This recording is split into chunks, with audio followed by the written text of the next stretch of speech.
UFC Fight Night 103 from Phoenix, Arizona will be on Sunday, January 15th, starting at 10 p.m. Eastern on Fox Sports 1. The first UFC fight of 2017 will feature 4 fights on the main card. Going to break down those fights and pick those fights as well here in just a second.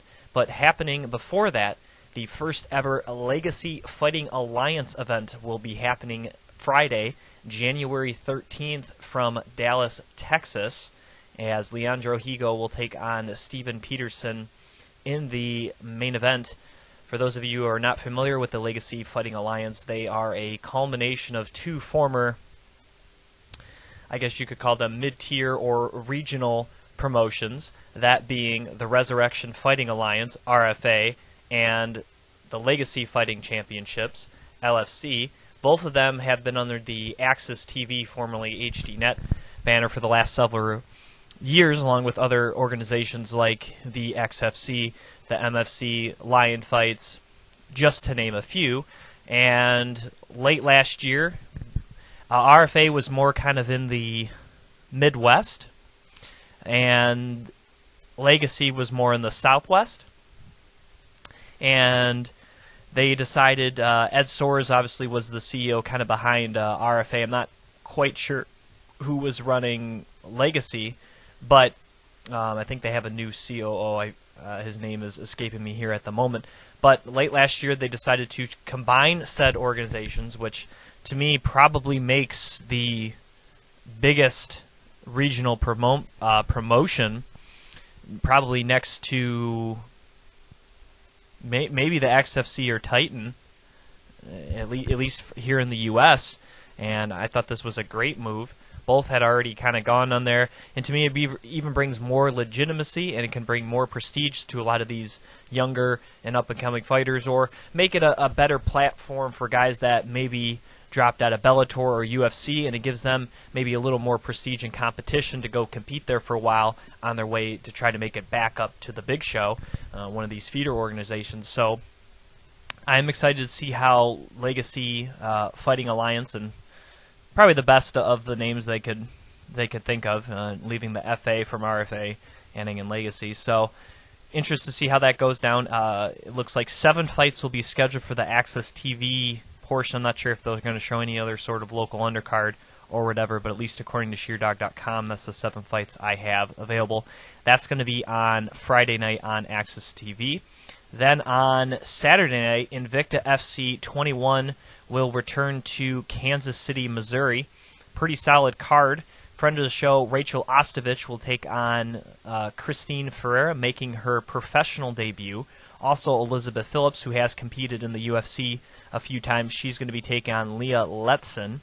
Also, friend of the show, Andrea KGB Lee, will return to action. Of course, she had that brief suspension that I believe was cleared back in December, so this will be her first fight for any organization, and she'll be taking on Jenny Liao, if I said that correctly.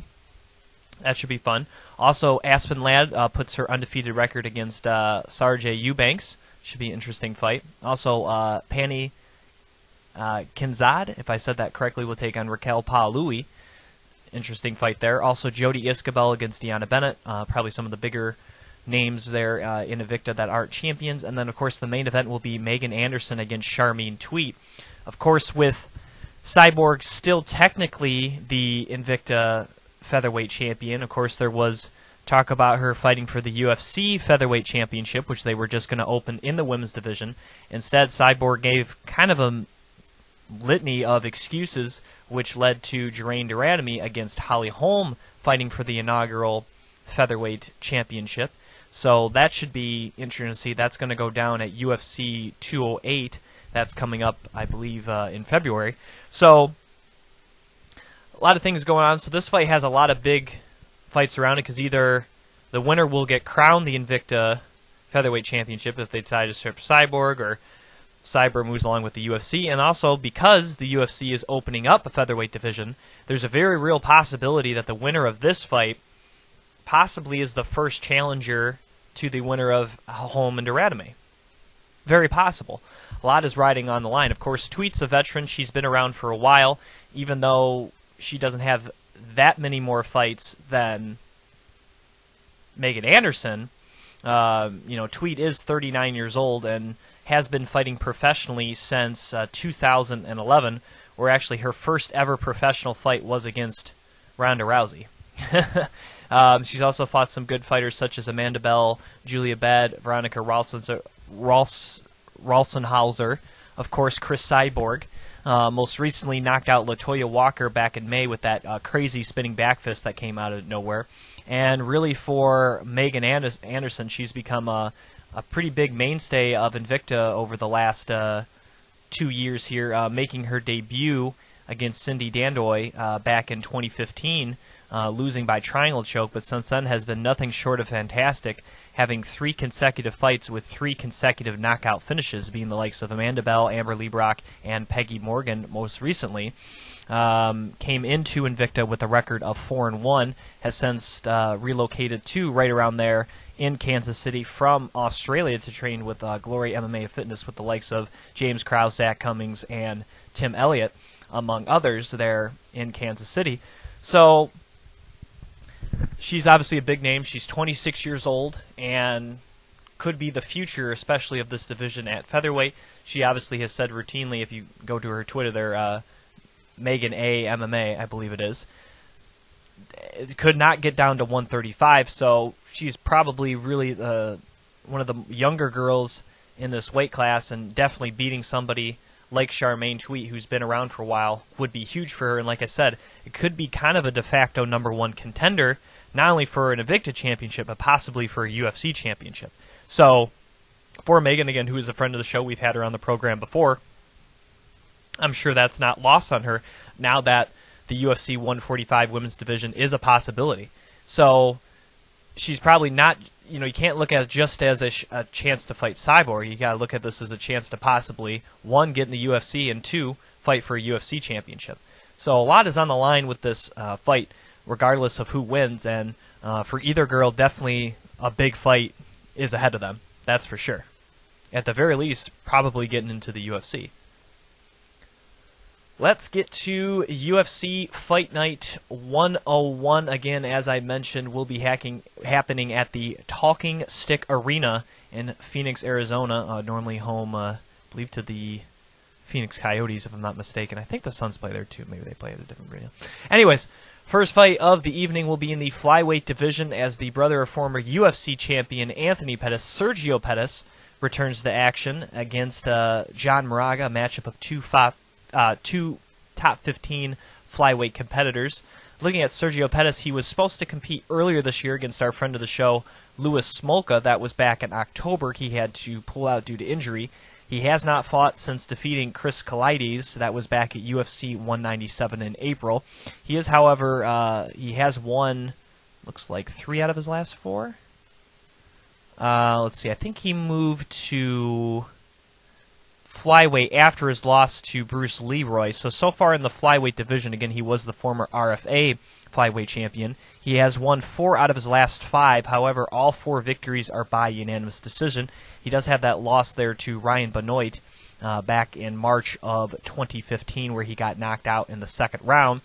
And taking on John Moraga, who at one point was the #1 contender in the flyweight division. He's kind of fallen on tough times lately as he's lost back-to-back fights, one to Joseph Benavidez and one to Matthias Nicolou. That was back in July of this year at the Ultimate Fighter finale.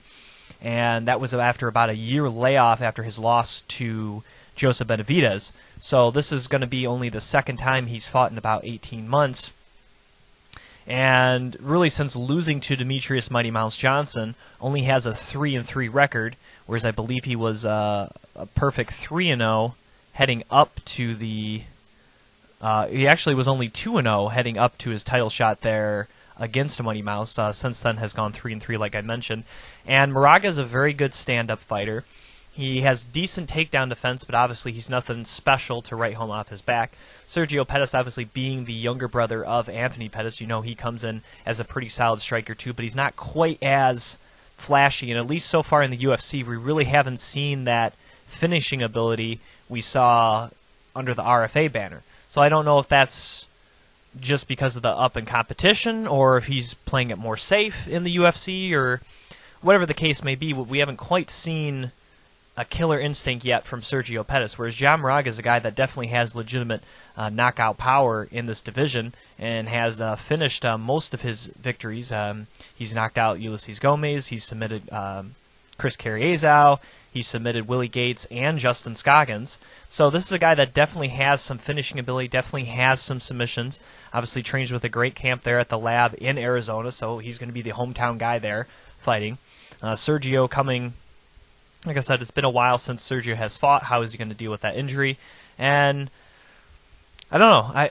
I think if it stays standing, it's probably a little more of a 50-50 fight. But I'm interested to see, with the finishing skills and submission skills of Moraga, how, if he will incorporate that at all, if he'll just want to stay standing or if he'll try to mix things up. Because I think if he can mix things up, he can win this fight. But I think if he just tries to kickbox with Sergio, you're definitely going to get more into a 50-50 fight.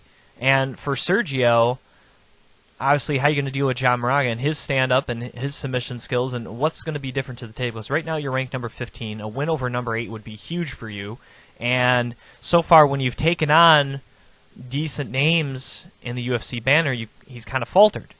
So how will he do against John Moraga? And obviously being on the main card, which I don't think he has been so far in the UFC, kicking off the fight night, being kind of the guy in enemy territory, how is he going to handle all that? Because this is, to me, his biggest fight so far in the UFC to date. And how will he do against a guy, who's been there and has fought for a championship?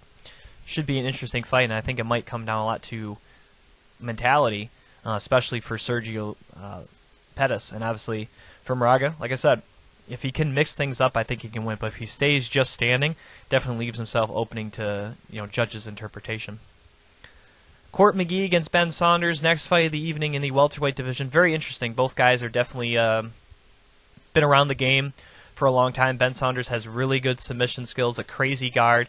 Court McGee is a guy that has very solid stand-up, is definitely a guy that's a grinder, has some good offensive wrestling, and is a guy that is very physically strong, even though he doesn't really look like much. He's definitely a very strong guy. However, I think after his layoff, his hand speed is not quite what it was. Now, Ben Saunders does have some good Muay Thai striking, but I wouldn't say that's really predicated on speed. It's more reach and punches and bunches.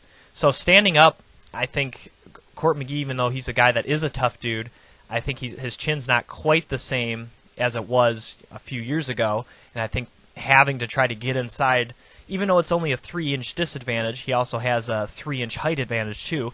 Might be kind of hard for Court. And when he comes down to the ground, even though Saunders doesn't have great takedown defense, he's a guy that you really don't want on the bottom. That's the thing. He'll accept being bottom. He has crazy rubber guard with those legs, and a very tough guy to deal with there. So he welcomes that challenge, and he's submitted quite a few guys off his back, and he can sweep them. And so he's not a guy like, oh, you just take him down, and he's a tough guy to neutralize on the ground. He can definitely pull some things off. So this should be a very interesting fight. I'm intrigued. I think we're probably going to see a finish one way or the other, and I think could be a candidate for fight of the night. I think it's going to be a good fight. Joe Lauzon against Massine Held here. Held made his UFC debut in his last fight as he took on Diego Sanchez, a guy that I thought for really probably the last 2-3 years should be fighting at 145 pounds. Doesn't really cut much weight, if any, to fight at 155. And had a weird strategy. He really wanted to try to grapple with Diego Sanchez. And as good as a grappler that Held is, it's kind of Diego's specialty. That's really been his bread and butter, going all the way back to his days on the first ever Ultimate Fighter, a guy that has always been a solid grappler and really has lost fights when he has had the inability to get the fight to the ground. He's a guy that's never really developed much of a great stand-up skill set other than a great chin and a great tenacity and aggressive nature. The guy that's not very technically sound in the stand-up department, and that's really how you got to attack Diego Sanchez, and he kind of attacked him head-on, so to speak, and it didn't surprise me that he ended up losing that fight. You also add in, he had to fight in Mexico City with 8,000 feet elevation, and it was kind of a grueling fight, and I'm sure that affected him a lot as well, because those were definitely not those are conditions you're not going to fight in too often. Now, there's going to be a little bit of elevation in Arizona, but nothing. I've probably like 6,000 feet less than Mexico City. So that should help Mastin Held. However, he's taking a guy who's another really good grappler and another really good finisher in Joe Lauzon, and another veteran as well. And this is definitely a tough test here for Mastin Held. Lauzon is coming off a loss to Jim Miller, very close fight, in which he lost a narrow split decision. What was the fight of the night there at UFC on Fox back in August? That was in Vancouver. And for Lauzon, obviously, he's kind of been trading wins and losses here, dating back to the start of 2015, as he is so far 2-3 from his loss to Al Iaquinta, dating back to January of 2015. So he's a guy that's definitely on the tail end of his career. He's a friend of the show. We've had him on, I think, 2 times now. And a guy that is still dangerous, is still exciting, definitely is a tough out, a guy that always brings the fight to you. And for Held, it's kind of the same thing. Is he going to attack Lauzon head-on and go right into Lauzon's wheelhouse, which is grappling, or is he going to try standing up more? Because I think if he goes in with the same exact strategy in the Diego Sanchez fight, you're definitely putting Lauzon more into his element. And while Held, yeah, you got some, you have some submission skills of your own, Lauzon's really good in that category. In fact, I don't think Lauzon's ever been submitted. Maybe one. I'm trying to think if Kenny Florian might have submitted him. Let me see here. Let's see. George Sotiropoulos submitted him back in 2010. It looks like the last time he got submitted, and I thought Kenny Florian knocked him out. So yeah, that's the only time, at least in UFC history, he's been submitted. That was 6 years ago, and obviously that was during a period of time where Sotiropoulos had a very nice run in the lightweight division. So this is not an easy guy to submit. And for Held to go in there and kind of go in that strategy again might be the wrong strategy. Maybe because it's not elevation, maybe I'll improve his grappling and stuff, but I just think you're tipping things more towards Lauzon if you go in with that strategy. I think if you try to use some more stand-up, mix that in more, it makes it more of a 50-50 fight. Now, sure, Lauzon's knocked out some couple guys, but most of his knockouts have been from getting in an advantageous position in grappling and finishing guys that way, more so than one-shot knockout power. So for Held, I think if he can go in with a focus on wanting to strike more, he could have some more success in this fight. Main event of the evening, number 10 ranked Yair Rodriguez will take on UFC Hall of Famer BJ Penn in the main event, again in the featherweight division. Before I get to my breakdown of the main event, I have him queued up here on the line for me. As I said, he is El Pantera, Yair Rodriguez, and he's going to join me right here on Beyond the Cage. And Yair, thanks for joining me here on Beyond the Cage. Hey, thank you, man. Thank you for having me with you guys. Now, of course, since the last time you fought, we had the holidays, of course, Christmas and New Year's. So I was wondering, how was your Christmas and New Year's for 2016, Yair? It was pretty good, my family came up to Chicago to visit me for the first time, and we have Christmas and New Year's in there, and it was pretty good for me, having them there with me, and I was pretty excited. First visit for me up in Chicago, first time for my parents up in Chicago, and I was pretty happy to have them there. Now, did you get any good gifts for Christmas? Yeah, some of them, but the more important gift that I have is just my family with me, that's the biggest thing. Now, of course, heading into this fight, your last fight was in August. That was against Bruce Leroy. I want to get back to that fight here in just a minute, but your first time you had went 5 rounds. How did you feel at the end of it? Did you feel, really tired? Did you feel good? And did you feel like, 25 minutes was no problem for you? No, I feel like 25 rounds is no problem for me. I feel pretty good. My 5 rounds fight, as you can see, we don't slow down, the fight. I prepare myself pretty well for every single fight. So I don't see this fight going different. I prepare myself pretty well for this fight. I put all the hard work already. This week is just cutting weight, and I'll be ready for Sunday. Now, as far as your pace goes in that fight, I thought you had a really incredible pace throughout the 25 minutes. And now that you've done that once already, do you feel pretty confident that you can either have the same pace or even a higher pace in terms of your strike output heading into your second 5-round scheduled fight? It's always up to the fight, you know. Sometimes you don't pick the pace, you know, like how hard you can go. Sometimes it's up to your opponent too, you know. Sometimes you know, you have to be careful with some of them, you know, or you can push. It's up to mostly it's up how much you want to push the pace, you know. And it's about strategy. It's gonna be up there, you know. I will try to figure that out, but I'm ready to go 100% those 5 rounds. Now, of course, looking overall your performance there against Bruce Leroy, did you feel like he surprised you at all with anything during the course of the fight? Yeah, he surprised me with some counter punches, with some long punches, some you know, double punches to the stomach and the face. You know, it was pretty hard to fight him, you know, but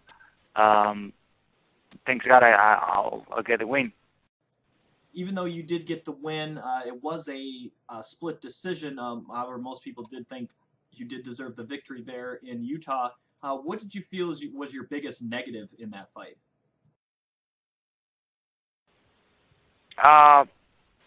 My biggest negative. I don't know, man. I just think probably going back a little. You know, I should keep pushing more this guy. You know, keep him throwing more punches. I know I throw a lot of kicks. You know, but I should be smarter there. You know, because he was just moving a lot, trying to get me tired, which he thought it didn't work. You know, but if he weren't prepared, it would get me tired. You know. Because this guy moves a lot, so I just think it's that. Now, I wanted to get your thoughts on this fight just because it was in your division, and a lot of people are calling it the fight of the year, the matchup between Cub Swanson and Doo-Ho Choi that took place at UFC 206 in Toronto. As a fellow competitor in the division, I just wanted to get your thoughts on that epic war those two had back in December. It was a great fight, you know. It was a war up there, you know, and those guys, they both deserve a lot of respect, you know. And I know Cub Swanson is my good friend, you know. I know him from a long time, and he's coming young fighter too, you know. Doo-Ho Choi he's proving that he has material too, you know, and they both pretty good, you know. I think they deserve one of the fights of the year too. Is that, when you see a performance like that, does that kind of get you excited down the road to face one of those two gentlemen? I don't care. It's just I'm here to fight whoever the UFC wants to bring me. You know, I'm never gonna ask for fighters. So if somebody wants to call me out, I'm here. You know, I'm never gonna call nobody out.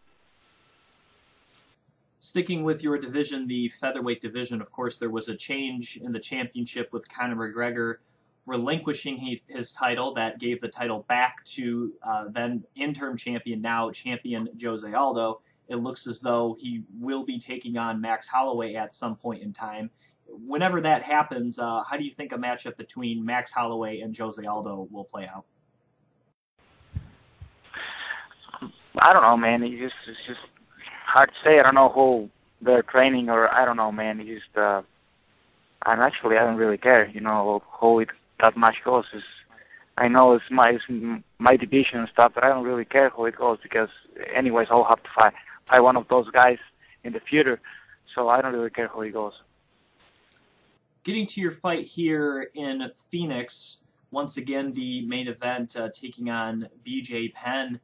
How much in your preparation did you kind of have to put aside the legacy and what BJ Penn has done as a career and kind of try to make it more of this is just another fight? I'm just making this another fight, you know. It's always, this is the more important fight of my career. But it's always been, you know, my first fight was the more important fight of my career, and the second one to the third one, until this one, you know. Every single fight of my career is the more important fight because it's the fight that is going to put me in a worse position, you know, for my next fight or opponent, you know, or where I'm going to be in the future. That's why I take it so serious, you know. So Now, looking at BJ Penn, of course, he has not fought since losing to Frankie Edgar back in July of 2014. He has not won a fight since 2010, has only competed at 145 one time. What are you expecting from him? This is a guy, obviously, that is a legend who's been around the game for a very long time, but a guy that definitely is on the downside of his career. What do you expect from Penn come Sunday night? I expect the best BJ Penn ever. I know he's been 2 years out of competition, on a temporary retirement, but I'm expecting just the best BJ Penn ever. I know he's been training with some of my training partners for a long time, for a year and down in Albuquerque, which I don't care. It's part of the game too. I know he's been training for more than a year. Like I told you, I don't think he was resting, or doing nothing. I just hoping the best BJ Penn ever and well prepared.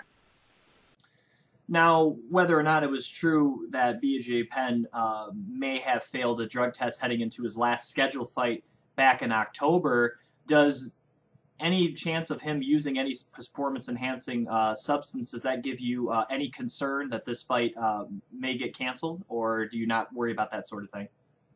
No, I'm not worried about that. I'm just focused on my career, on my fighting. I don't care if I don't know if he's on drugs or not. I don't care. I'll fight him anyways. I'll fight anyone anyways. I don't care.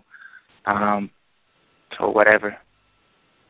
Now, of course, with your fight being the main event, this is the second time you've been in the main event. Do you feel a lot more comfortable, being the headline, having all the attention, doing interviews like this, being on the poster, that you've already done it before?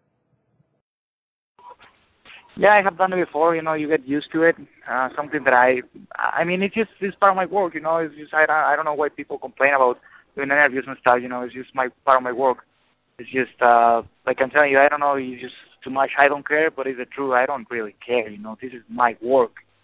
I know a lot of people is like, oh, it's a lot of interviews, a lot of that. Well, it's what it takes. If you like it, you like it. You get the. Now, of course, your last fight back in August, we're now in January. What do you feel that you have really developed here in these last 5 months that you would like to showcase on Sunday night? I think I developed my boxing better. My ground game is better too. But I also my mentality is different. I'm thinking different. It's just part of the process. Of being a champion. I'm preparing for being the best in the world. I know I'm on my way to be a champion. So my mentality is already there. All right, Yair, I'll get you out of here with this. Of course, a 5-round fight scheduled for BJ Penn. Any sort of prediction on how the fight's going to play out between you and BJ? I don't really care how it goes, bro. It's just one more fight, like I told you, like the more important fight of my career. But it's also, it's also a legend. I gotta respect him a lot, and I don't care. I'm just rooting for the win, and I don't care who. If I win, I don't care who I win.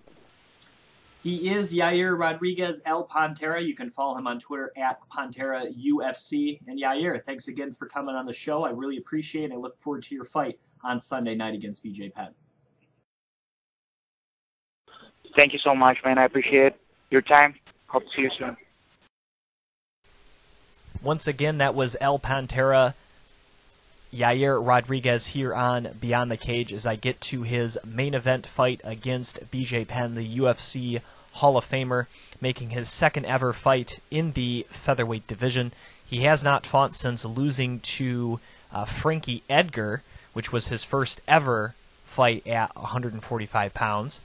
That, however, was back in July of 2014, so it's been about 18 months since we've seen BJ Penn step inside the octagon. He was scheduled to fight Ricardo Lamas back in October, just a week or two before the event, pulled out due to injury, and then, of course, the whole event ended up getting canceled. There was a whole thing in the Philippines where they were going to drug test everyone on the card, including anybody that was a UFC employee helping setting up the event, or anything to do with the event was going to get drug tested. And so, in the wake of that information, they just outright canceled the event, and I don't know if BJ Penn knew that ahead of time. There was a lot of people speculating that he felt like he might have failed and decided to kind of opt out and say he has an injury.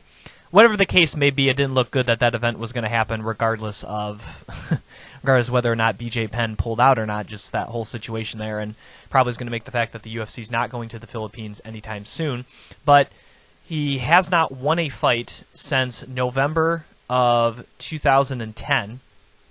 I was actually there for the fight. That was the last time the UFC was in Michigan, and where he won knockout of the night and won his trilogy there against Matt Hughes. That was at UFC 123. He's fought 4 times since that win. He had the draw there against John Fitch, was the main event there of UFC 127. He then got battered by Nick Diaz at UFC 137. Got battered by Rory McDonald at UFC on Fox 5. And that was in December of 2012. Kind of took a mini hiatus / retirement, decided to come back to try to at least get one victory up on over Frankie Edgar, in which they coached against each other on The Ultimate Fighter. Probably the worst maybe I've ever seen him look, and just got completely outclassed by Frankie Edgar, as he's now 0-3 against Edgar, and that was July of 2014. I'm not sure. I mean, BJ Penn has nothing left to prove, really, and you can make a case of, after beating Matt Hughes, falling back-to-back losses to Frankie Edgar for his lightweight championship, in which he had a streak of 3 title defenses before that. Of course, he had the loss to George St. Pierre coupled in. However, that was for the welterweight championship, so it did not affect his status there as the lightweight champion. But I mean, he's now 16-10-2. Really, these last couple fights has really made him look bad. Obviously, he moved up to 170 for 3 of those fights, where obviously he was always kind of undersized anyway. And then the 145 fight just seemed interesting just because he hadn't done it before off the layoff, taking a guy who already seemed to kind of have his number. And now he's taking on a young guy in Yair Rodriguez, who's definitely on the up and up, a guy that's definitely trending to be the future of this division. Has so far looked nothing short of fantastic since winning the Ultimate Fighter Latin America back in November 2014. He has been 5-0 in the UFC. He's had his first fight there against Charles Rose was probably his closest fight so far. I thought he had a pretty good performance there against Daniel Hooker at UFC 192. He obviously had the incredible knockout of Andre Fili back in April of this year, which some people it was a performance of the night bonus, but that's some people's pick for knockout of the year. And then I thought he just had a really good performance against a solid veteran in his first ever main event, prove he could go 25 minutes there against Bruce Leroy back in August. And now taking on BJ Penn, to me, it isn't so much that does he have the skills to beat BJ Penn, because I think right now he does. I think at this stage in his career, he's going to be a little bigger, he's going to be a little stronger, he's just going to be faster. And I think he hits harder than BJ Penn at this stage in his career. And obviously Penn, having such a long layoff, having been so long since he's won, and again in a weight class where he's only fought once, so how comfortable really is he cutting down to 145 pounds? Obviously there are questions about if he's on anything, being older in his career, and with a lot more restrictions on fighters now than when he first started. We're talking about a guy that started in the UFC at UFC 31. You know what I mean? Or that's going back to 2001. We're talking about a guy who's been in the UFC for 15 years, and I think had competed in mixed martial arts before that. We're talking about one of the true first stars here of mixed martial arts, and obviously a guy that really helped build the lighter weight classes, a guy that's already in the UFC Hall of Fame. So I'm not really sure what BJ's motivation is, and really for what I'm getting to, I was kind of talking a little bit about mentality there in the Moraga and Sergio Lopez fight, but I really think this is kind of all about mentality. As long as Yair doesn't psych himself out that, yes, this is BJ Penn, this is the legend, and doesn't let that name get in the way of him taking a fight and really focus it as, this is just an opponent, and this is what I have to do to defeat said opponent, and just making it another fight instead of saying, oh, I'm fighting this legend, BJ Penn, he should be just fine as long as he doesn't get in his own head. I don't know how much he does respect BJ Penn or has revered him. I don't know if he's helped him a lot in his career a lot. But this is a situation where even if you didn't like BJ Penn coming up as a fan, or you really didn't focus on what the UFC was doing, you just wanted to focus on your own game, you still know what he's done. And you just can't let that get in your head. You just got to go in there and do your thing. And to me, if he keeps those kicks coming, keeps the speed, moves in and out, and does that stuff, I think he can be successful. And for BJ Penn, one, he has to not come out flat like he did against Frankie Yair. Two, to me, he has to test the ground game of Yair Rodriguez. I think at one point, BJ Penn could absolutely stand up with a guy that can move like this, that can kick like this, that is fast as this. But not at this stage of his career. So to me, for BJ Penn, not only does he have to be wary of those kicks, obviously coming in, but to me, really test this kid in his ground game. Really go after him that way, because he's had a couple of challenges on the ground. Some guys have taken him down, but he has passed it so far. But nobody with obviously the pedigree of BJ Penn. So if I was BJ Penn, I would not try to assert my will standing up or obviously do anything you did against Frankie Edgar and really try to get this fight to the ground. But if he kind of goes in there exactly like he did against Frankie Edgar with a weird high chin, a flat stance, not a lot of head movement and footwork, then he's just going to get knocked out. And again, he should have just called it a career. I don't know why he's coming back. Maybe he just wants to win one more time. I'm not quite sure what his motivations are heading into this fight, but he's going to have to do something completely different than his last couple of efforts, because so far he has not looked good. It has definitely looked like a guy showing his age.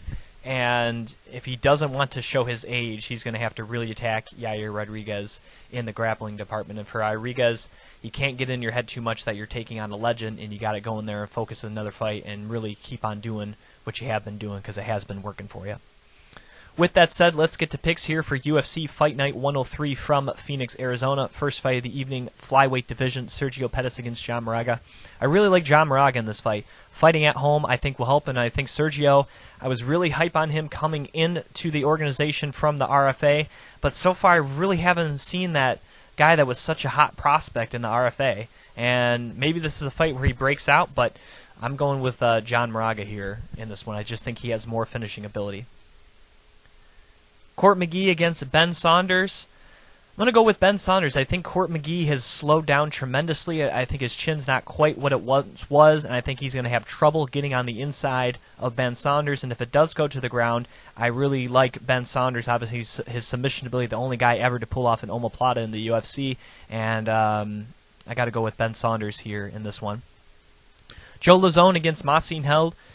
Not kind of quite sure what to expect from Massine Held, but I got to go with Joe Lauzon here in this one. I just think that if it does stay standing, neither guy is amazing. I think Lauzon's a little better. I'm not really sure what Held has done to really improve in his stand-up game from his last fight, and will he employ a strategy that will be more advantageous for him to win? Because I think grappling Lauzon head-on is not the best strategy in the world, and you make it more of a fight that Lauzon's comfortable with.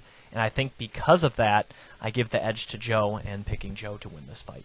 Main event of the evening, Yair Rodriguez against BJ Penn.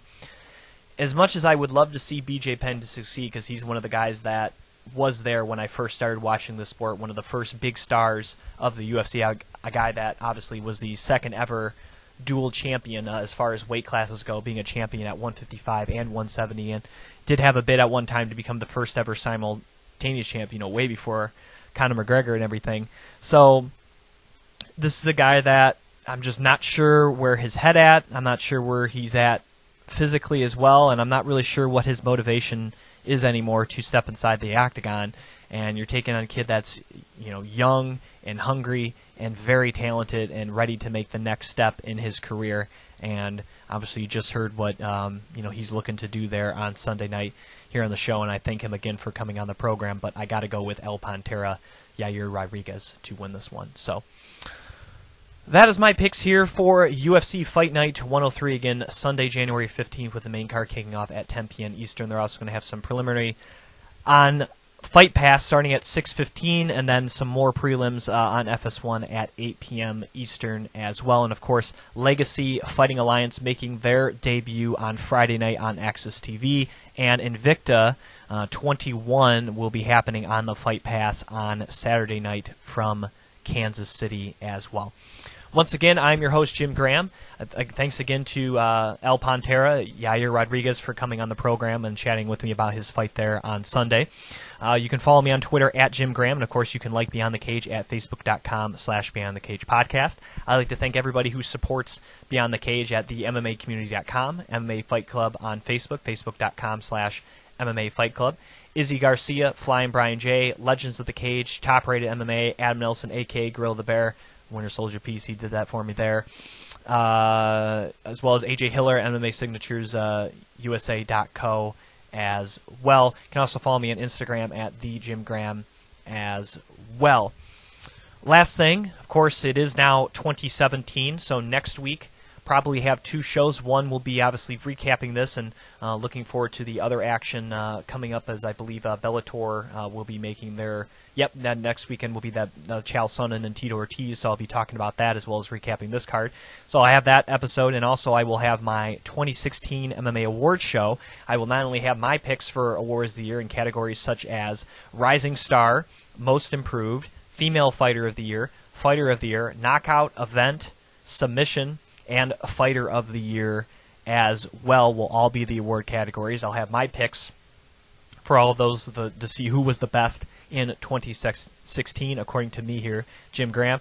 And I will have some votings from you, the fans, as well. I will have a fan-compiled list of who the fans here of Beyond the Cage thought was the best in 2016, and I will announce their results as well.